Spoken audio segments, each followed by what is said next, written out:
Hi, this is Katie Shaw with Oregon Music News. I'm here with Laura Gibson, who just performed a few songs from her new album Le Grand at Music Millennium. That was great. Thanks really so good. much. I won't ask you about when you lost your innocence, but I wanted to ask about how it was to perform those songs by yourself, with your album being so rich in arrangements. And Yeah. Well, it's funny because there's actually a few songs I have no idea how to pull off by myself, and I think as I've been doing more things like this in addition to playing shows with the band, I've had to kind of learn tricks around how to use that, the crowd to like vocals. using the crowd. But it's a great challenge, and it was something going into making this record. I really let a lot of other instruments become the backbone of the songs, and so it is much more of a challenge to come and play guitar, because so much of them were many of them were conceived not just me and a guitar, and so so it's a good challenge, and it's really fun after playing a lot of shows with the full band to connect with my guitar and just my voice again. Yeah, and they did well.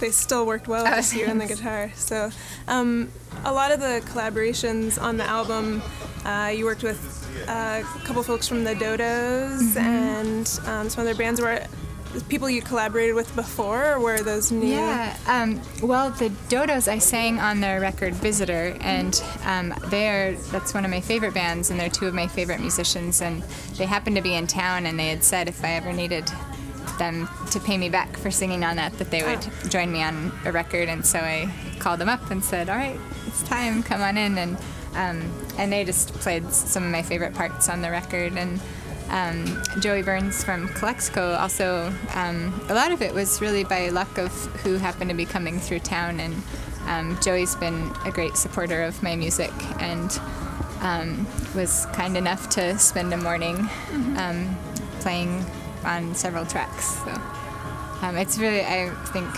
I learned so much from working with other musicians, and not only the parts that they played, which I think were incredible, but just having their spirits be a part of what I do is such a great gift. That's great. I've heard it said of you that you have felt like an outsider in the Portland music scene sometimes, because maybe it's so oversaturated and can be overwhelming. Is that true? You know, that was true when I very first began playing songs, and I think I saw this scene that I knew nothing about and thought, oh, it's just a lot of really hip people. I don't know if that's really my thing, and but after getting to know a lot of people and recording my first record, I really found out that some of the most dear people live here and make music in Portland, and it is so saturated, but I do really feel like it's a community and not just some sort of scene. I really feel connected to a lot of people here. Has it become home? Yeah, definitely. And now my whole family's in Portland now, so it's very much home. Yeah.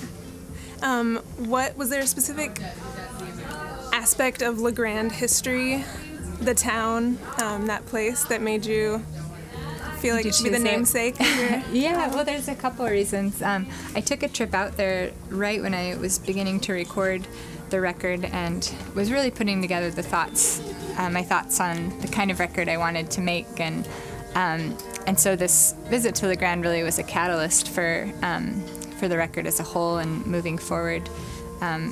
And at the time, I was thinking a lot about movement forward, and Le Grand has this. It's such a place. Its identity really is all about the West and movement forward. And I was thinking about my own sense of movement forward and the way I assert myself in the world, I guess. And so it was just. I think it often happens that you're in a place, and the landscape and the culture and history of a place really give shape to the things you're learning and the things that you're thinking and feeling, and that happened for me in Le Grand. And I wrote the first song on the record, the title track there. And then when it came time to name the record, I thought, well, it was an important place in this record. And then also, one of the goals I made when I was out there was that I wanted to make a record that would err on the side of confidence. And so when it came time, I said, well, what's more confident than calling, you know, and as it reads in certain countries, it will say the great Laura Gibson, almost as an inside joke to myself. And my goal of being confident, I thought that was a fun double meaning. Yeah, that's great. Well, it looks like maybe you need to do some signing of CDs now. Is that true? So thanks a lot for talking to me. Katie. It was a really great show, Thank and you. good luck with all your touring. Thanks so much. This spring.